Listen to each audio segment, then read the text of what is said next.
하나님 우리 아버지와 주 예수 그리스도로부터 은혜와 평강이 여러분 모두에게 함께 하시길 기원합니다. 여러분 극동이라는 말씀 들어보셨죠? 극동. 그래서 우리 극동 방송도 있지 않습니까? 이 극동이라는 말은 유럽 중심적인 표현입니다. 유럽을 기준으로 해서 아시아 맨 끝단에 있는 그 나라들을 가리켜서 극동이라고 하죠. 우리나라는 유럽을 중심으로 해서 아시아 전체에서 가장 끝에 있는 나라입니다. 그러면 그런 말씀을 혹시 들어보셨습니까? 고대 근동해서 근동은 어디일까요? 그러면 유럽을 중심으로 해서 가까운 아시아를 가리키고 중동은 어디일까요? 근동과 극동 그 사이에 있는 그 아시아를 가리킵니다. 그러면 이 아시아 전체에서 갈라디아라는 도시는 어디에 있을까요? 갈라디아. 오늘로 치면 터키, 튀르키예 그 중심 내륙에 있는 도시가 갈라디아입니다. 그래서 근동, 그렇죠? 동쪽으로 많이 유럽에서 가까운 곳에 위치해 있는 도시가 갈라디아입니다. 그래서 이 갈라디아서는 바울이 그가 2차 선교 여행 중에 소아시아, 오늘로 치면 이 튀르키예 중앙 내륙에 있는 갈라디아 지방에 설립한 가정교회들에게 보내는 편지입니다. 바울이 전한 복음을 받아들이고 갈라디아 교회는 그리스도를 닮아서 서로 사랑으로 섬기는 모습이었습니다. 사랑으로 섬기는 모습, 이 섬김이라는 단어에서 알 수 있듯이 성도들이 서로 간에 자발적으로 서로의 종이 되었습니다. 그래서 5장 13절에 보면 사랑으로 서로 종 노릇하라. 교회가 그리스도를 닮은 아름다운 모습이 되려면 내가 주인 행세하려고 하면 안 되고 내가 종의 정체성을 가지고 섬기려고 할 때 그리스도의 모습을 닮을 수 있다는 것입니다. 바로 갈라디아 교회는 그런 교회였습니다. 하지만 바울이 떠난 후에 그곳에 다른 복음을 전하는 거짓 교사들이 들어와서 성도들을 교란시켰습니다. 바울이 전한 복음은 오직 예수 그리스도를 믿음으로 할례를 받은 유대인이나 할례를 받지 않은 이방인 모두가 동등한 하나님의 백성이다, 이거였습니다. 그런데 거짓 교사들은 믿음만 가지고 되는 건 아니야, 거기에다가 할례를 받고 유대인이 되어야 참 하나님의 백성이 된다고 가르쳤어요. 자, 여기서 하나님의 백성이 된다는 것은 곧 구원을 받는다는 것과 같은 말입니다. 어리석게도 갈라디아 신자들은 거짓 교사들의 말에 현혹되어 할례를 받겠다고 나섰습니다. 물론 모든 신자들이 할례를 수용한 것은 아닌 듯 보입니다. 그러다 보니 할례를 받은 사람과 할례를 받지 않은 사람 사이에 일종의 전선이 형성되었습니다. 누가 하나님의 참 백성이냐? 자, 이 질문에 믿음에 속한 사람을 주장하는 사람과 믿음에 더해서 할례를 받아야 한다는 목소리가 서로 충돌하게 되는 것이죠. 물론 이것은 단순히 교리적 차이가 아닙니다. 이 차이는 뭐냐면 누가 하나님의 백성이냐? 요거에 따라서 요 답에 따라서 공동체 내에서 지위가 형성됩니다. 막 위계 질서가 형성되는 거예요. 자, 이러한 상황에 교회는 할례 여부로 서로 경쟁하고 다투고 분열하게 됩니다. 그리스도를 닮아서 사랑으로 서로를 섬기던 교회가 거짓 복음을 받아들이더니 한순간 서로 헐뜯고 다투며 분열하게 되죠. 이러한 소식을 전해들은 바울은 고통스러운 심정으로 펜을 꺼내 들었습니다. 하지만 바울이 할 수 있는 일은 편지라는 수단, 이거밖에 없었습니다. 그래서 이 편지를 써서 거짓 복음에 현혹된 갈라디아 신자들의 마음을 돌려놓을 수밖에 없었습니다. 거짓 교사들이 전한 복음은 저주에 이를 수밖에 없는 가짜 복음입니다. 내가 여러분에게 전한 복음은 거짓 교사들이 주장하는 것처럼 내가 예루살렘 사도들에게 배운 게 아닙니다. 내 복음은 오직 예수 그리스도의 계시로부터 받은 복음입니다. 나는 사도로 부름받았을 때 저 예루살렘 사도들과 가까이 하지 않고 오히려 멀리 떨어져 있었습니다. 그래서 나의 사도 직분과 복음은 오직 하나님께로부터 온 것입니다. 이렇게 지금까지 주장해 왔습니다. 이렇듯 우리는 편지 시작부터 줄곧 자신의 사도직과 복음이 하나님이 주셨다는 바울의 주장을 거듭 확인했습니다. 그뿐 아니라 지난 시간 살펴본 바와 같이 바울의 복음은 홀로 독특한 복음이 결코 아닙니다. 바울의 복음은 복음이 태동한 예루살렘 교회들의 사도들과도 동일한 복음입니다. 이로써 바울과 예루살렘 사도들은 그들의 사도 직분과 복음이 한 분 하나님께서 주셨음을 지난 시간들을 통해서 우리가 확인했습니다. 참 분위기 좋게 두 번째 예루살렘 방문 이야기가 끝났습니다. 그런데 오늘 이야기는 이 시작부터가 반전이 일어날 것 같습니다. 왜냐하면 오늘 본문은 그러나로 시작하기 때문입니다. 우리 성경에 보면 그러나가 없죠. 11절에. 그런데 원문을 보면 그러나로 시작합니다. 좀 원문에 가깝게 번역한 내용을 한번 화면을 보고 함께 읽겠습니다. 그러나 게바가 안디옥에 왔을 때 면전에서 그와 맞선 적이 있습니다. 왜냐하면 그가 한 어떤 행동이 이미 하나님께 정죄받았기 때문입니다. 네. 그러나 게바가 안디옥에 왔을 때, 게바가 누구죠? 네. 자, 혹시 모르는 두 분을 위해서 제가 게바가 누구인지 말씀드리겠습니다. 게바는 베드로입니다. 베드로의 아람어 이름이 게바고 베드로는 헬라식 표현입니다. 반석이란 뜻을 가진 베드로, 게바 같은 인물이죠. 자, 그 게바가 안디옥에 왔을 때 면전에서 그와 맞선 적이 있대요. 왜냐하면 그가 한 어떤 행동이 이미 하나님께 정죄받았기 때문입니다. 분위기가 싸하죠.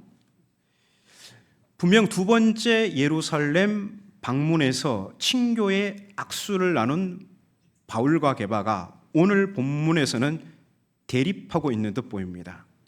아니, 바울이 게바가 한 어떤 행동에 대해서 지금 일방적으로 항의하고 있습니다. 게바가 무슨 행동을 했을까요? 심지어 바울은 게바가 한 행동이 이미 하나님께 정죄받았다고 합니다. 얼마나 큰 잘못을 했길래 이토록 센 말을 퍼부을까요? 우리 12절을 화면을 보고 함께 읽겠습니다. 시작. 게바가 한 행동은 이렇습니다. 야고보에게서 어떤 사람들이 오기 전에 그는 이방인 그리스도인들과 함께 먹고 있었습니다. 그런데 그들이 오자 할례에 속한 사람들이 두려워 그 자리에서 물러나 자신을 이방인들로부터 분리시켰습니다. 여러분, 저 내용을 읽으셨잖아요? 게바가 한 행동이 어떤 행동이죠? 이방인들과 함께 밥을 먹고 있었어요. 그런데 그 자리에 야고보에게서 온 사람들, 그 사람들이 할례에 속한 사람들이래요. 그들이 오자 게바가 두려운 마음에 그 자리에서 물러나 자신을 이방인들로부터 분리시켰어요. 자, 저 내용을 보면 게바가 뭔 그렇게 큰 잘못을 했습니까? 하나님께 정죄받을 일을 했습니까? 여러분, 혹시 누구하고 밥 먹는 게 재미있습니까? 이게 뭐 우리 성도님들이 저한테는 그렇지 않는데 제가 이제 딴 교회에서 보면 그 성도님들이 밥을 이렇게 드실 때 식당에서 그 담임 목사님이 이렇게 앉아 있으면 그쪽에 잘 안 가더라고요.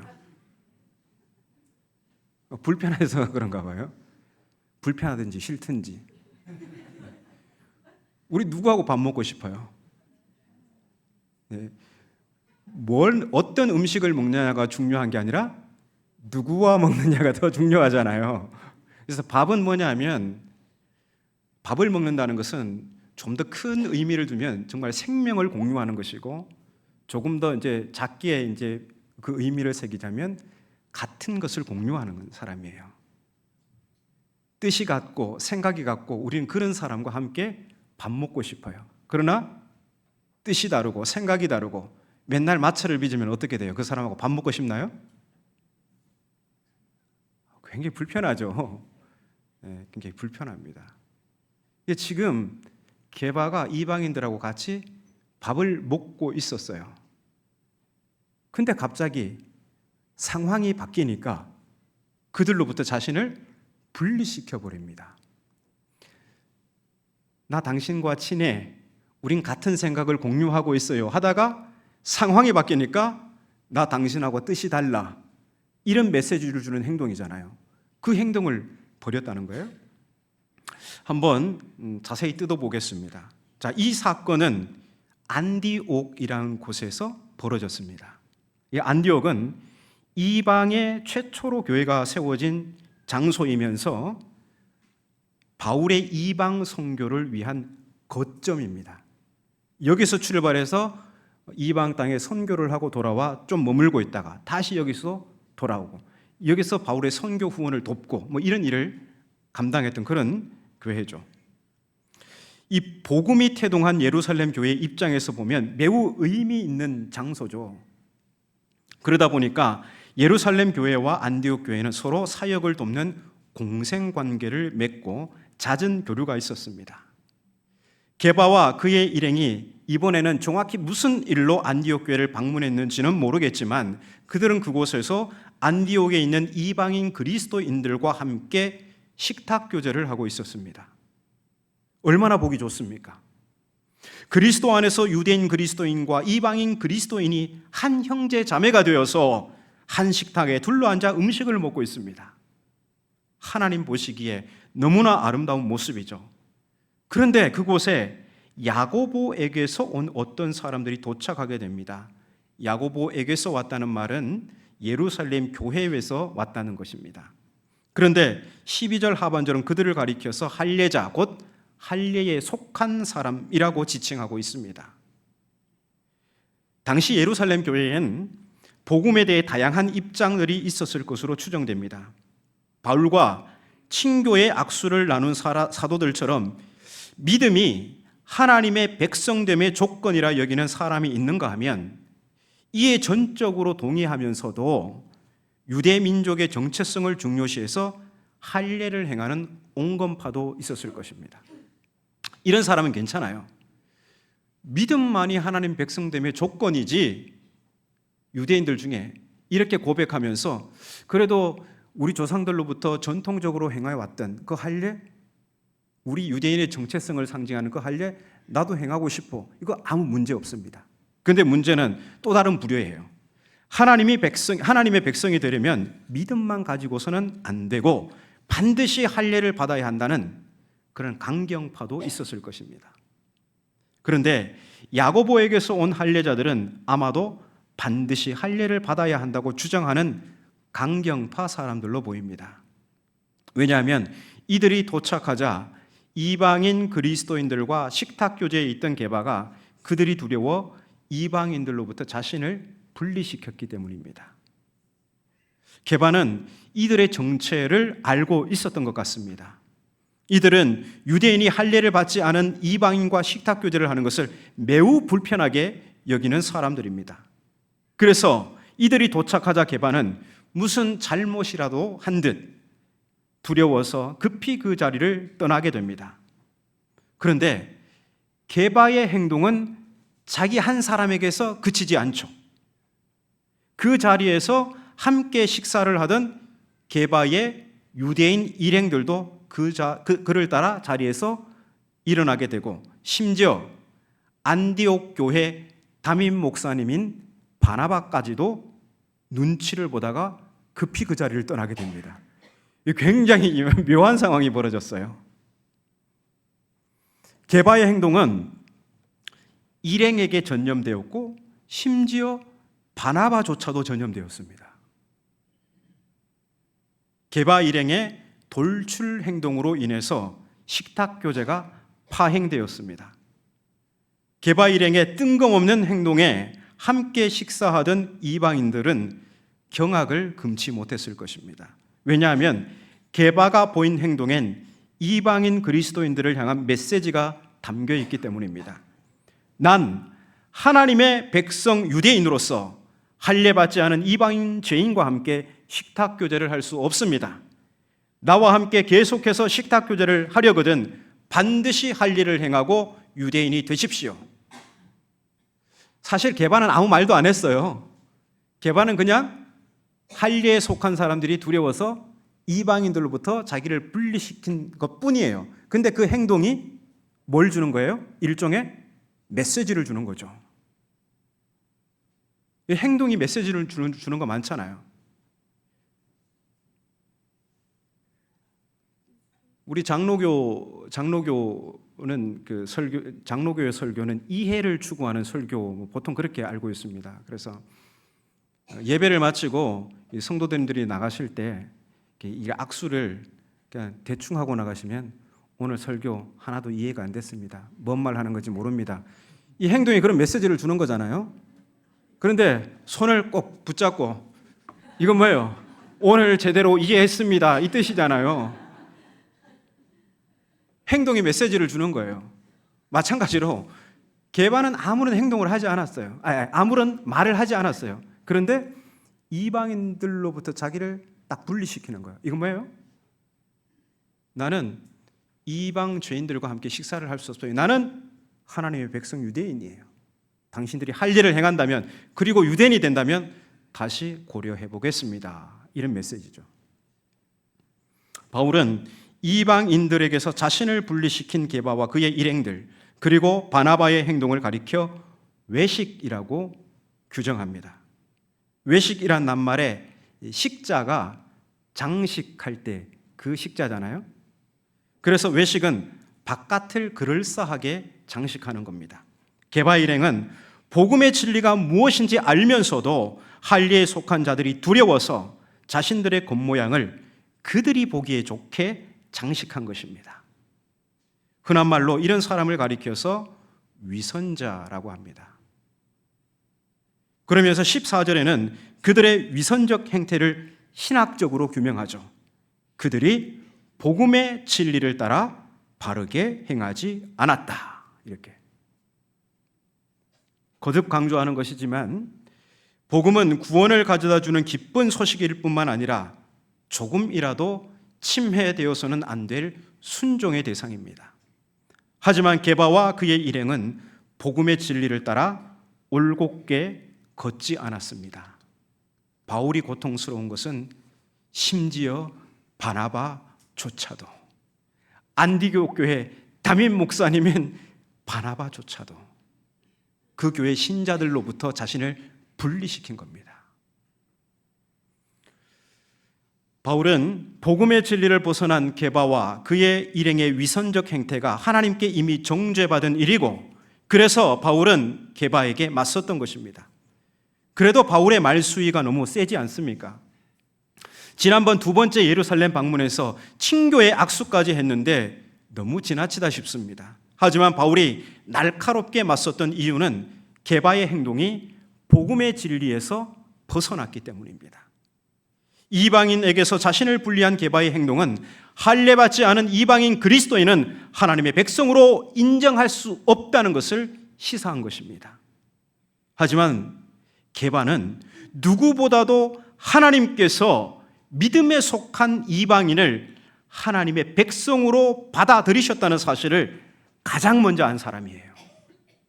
사도행전 10장을 보면요, 베드로가 기도 중에 하늘로부터 부정한 짐승이 한가득 담긴 보자기가 내려오는 환상을 보게 됩니다. 동시에 소리가 들려옵니다. 잡아 먹으라. 베드로가 깜짝 놀랍니다. 주님, 그럴 수 없습니다. 저는 유대인으로서 단 한 번도 부정한 짐승을 먹지 않았습니다. 그러자 다시 소리가 들려옵니다.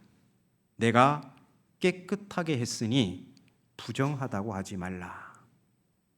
이런 일이 3번이나 반복됩니다. 3번 반복되었다는 것은 하나님께서 그렇게 정하셨다는 겁니다.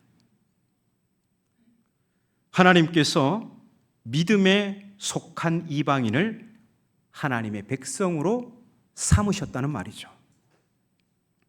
때마침 이방인 백부장 고넬료가 보낸 사람들이 베드로에게 도착하고 베드로는 하나님의 지시를 따라 그들과 함께 이방인 고넬료의 집에 가서 하룻밤을 묵게 됩니다. 이튿날 베드로가 고넬료의 집안 식구들에게 복음의 말씀을 전하죠. 말씀을 전할 때 하나님께서 이방인들에게 성령을 부어주십니다. 성령을 부어주셨다는 것은 인친 거예요. 너 내 거야 이거예요. 하나님의 백성으로 삼아주셨다는 거죠. 자, 하나님께서 이방인을 받아주시는 이 장면을 목격한 베드로는 지체 없이 그들에게 세례를 베풉니다. 베드로는 그제서야 깨닫습니다. 하나님은 민족적 혈통에 상관없이 믿음에 속한 사람은 누구나 동등한 하나님의 백성으로 삼으시는구나. 사람이 참 하나님의 백성이 되는 것에 있어서 그리스도 외에 그 어떤 부차적인 조건이 필요 없구나. 유대인, 이방인, 할례, 무할례 이것은 아무것도 아니구나. 그런데 베드로가 이방인의 집에 들어가서 그들과 식사했다는 소문이 이제 돌기 시작하자 그 소문을 들은 할례자들이 머리에 뿔이 나가지고 이제 베드로를 붙잡고 항의하기 시작합니다. 너 왜 유대인으로서 저 할례받지 않은 부정한 이방인 집에 가서 같이 밥을 먹었냐 하는 거죠. 그때 베드로는 어떻게 반응하냐면 이 사도행전 11장에 이제 그 변호하는 이야기가 나옵니다. 환상 이야기부터 시작해서 이방인 백부장 고넬료의 집에 있었던 사건을 자세히 이야기하면서 다음과 같이 당당하게 말합니다. 그런즉 하나님이 우리가 예수 그리스도를 믿을 때에 주신 것과 같은 선물을 그들 곧 이방인들에게도 주셨으니 내가 누구이기에 하나님을 능히 막겠느냐. 그랬던 베드로가, 복음의 진리를 바로 알고 있던 베드로가 지금 안디옥에서 그 진리를 따라 올곧게 행동하지 않았던 것입니다. 바울은 게바의 그런 위성적 행태를 겨냥한 것이죠. 게바의 행동에 대한 바울의 판단 기준은 오직 하나입니다. 복음의 진리. 게바의 행동이 복음의 진리에 벗어났기 때문에 바울은 매우 거침없는 언어로 항의한 것입니다. 그런데 바울의 관심은 단순히 게바의 일탈 사건에 있지 않습니다. 우리가 주목할 것은 바울이 왜 이 안디옥 사건을 갈라디아 신자들에게 편지에 넣어 보내느냐 하는 것입니다. 그냥 게바 욕하려고 하는 얘기가 아니잖아요. 지금 거짓 복음에 빠져서 죽음으로 가고 있는 그 갈라디아 신자들의 마음을 다시 돌려놓으려는 그 노력으로 이 이야기를 하고 있는 것입니다. 바울의 목표는 하나입니다. 이 이야기의 목표는 복음의 진리를 떠난 갈라디아 신자들을 다시금 복음의 진리로 돌려놓는 것입니다. 바울의 메시지는 이것입니다. 갈라디아 교회 형제자매 여러분, 제 얘기 잘 들으셨죠? 예수님의 수제자로 그 유명한 게바마저도 복음의 진리에 따라 걷지 않으면 하나님께 즉시 정죄받는데 하물며 이방인 신자들인 여러분들이야 말해 무엇하겠습니까? 바울은 다시 한번 갈라디아 신자들의 두려움을 자극하는 설득을 시도하고 있습니다. 선동자들의 말을 따르는 것은 복음의 진리를 떠난 행동이고, 그래서 이미 하나님께 정죄받은 행동이라는 것입니다. 그래서 저주가 여러분에게 임하지 않으려면 즉시 선동자들의 가르침을 거부하고 참복음으로 돌아오라는 것입니다. 바울은 이 뚜렷한 목표를 가지고 안디옥 이야기를 하는 것입니다.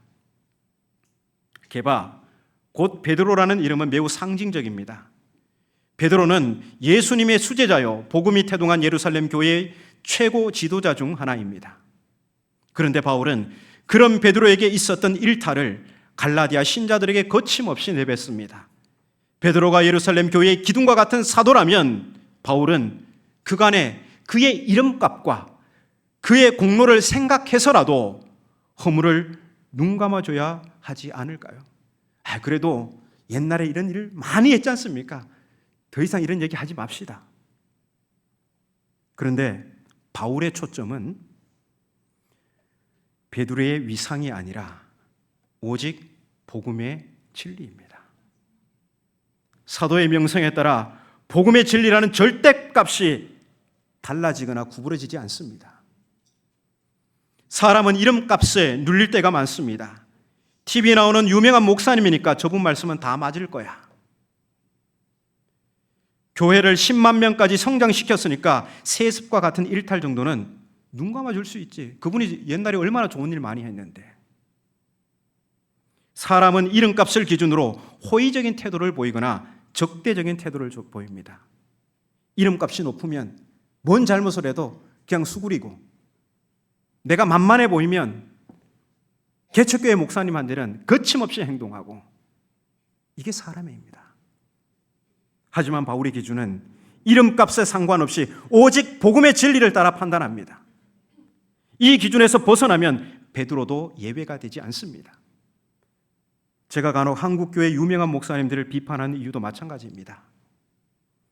그분들의 이름값이 아무리 높을지라도 그분들의 일탈에 대한 판단 기준은 그분들이 오랜 시간 정립해 놓았던 공로 포인트가 아닙니다. 오직 복음의 진리입니다.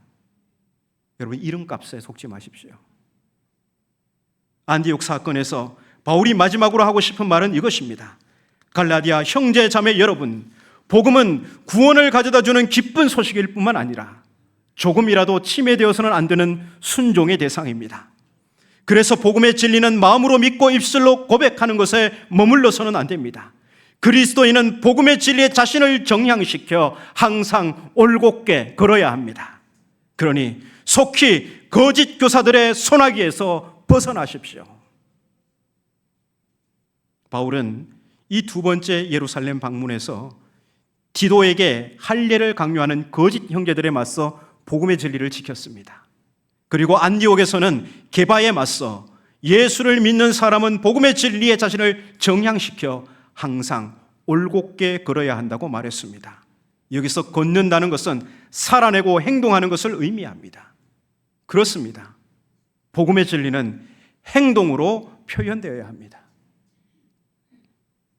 여러분, 복음의 진리에 여러분을 정향시켜 바르게 걸어가십시오. 말로는 그리스도를 믿는다고 하면서 나를 남보다 더 돋보이게 하는 인간적인 것들에 집착하며 나와 남을 분리시키는 행동은 복음의 진리에서 떠난 배교이고, 그것은 이미 하나님께 정죄받은 일입니다. 그 이름의 명성이 어떠하든, 제가 담임 목사든 혹시 우리 장로님이든 그런 명성이 어떠하든 자신을 정향시켜 복음의 진리를 따라 올곧게 걸어가지 않으면 저주가 있을 것입니다. 바울은 5장 6절에서 복음의 진리를 따라 올곧게 걷는 것이 무엇인지 선명하게 밝힙니다. 복음의 진리는 할례를 받았냐 받지 않았냐의 차이가 아닙니다. 나와 남을 구별하기 위해 따로 음식을 먹는 것도 아닙니다. 그런 인간적인 것들은 아무런 능력이 없습니다. 복음의 진리를 따라 올곧게 걷는 것은 사랑으로 서로 종노릇하는 그런 믿음의 삶을 살아가는 것입니다. 하나님은 우리가 이 복음의 진리를 따라서 출신 배경과 학력과 직분과 성별과 빈부에 따라 사람을 차별하지 않고 누구든지 그리스도 안에서 서로를 용납하고 귀하게 여기는 당신의 자녀들이 되기를 바랍니다. 오늘 주일 예배에 나오신 존귀하신 여러분, 말씀에 응답하여 복음의 진리를 따라 그리스도 안에서 한 형제자매 된 서로를 나 자신과 같이 귀하게 여기시기 바랍니다. 우리 말씀에 응답하여 함께 찬양하겠습니다.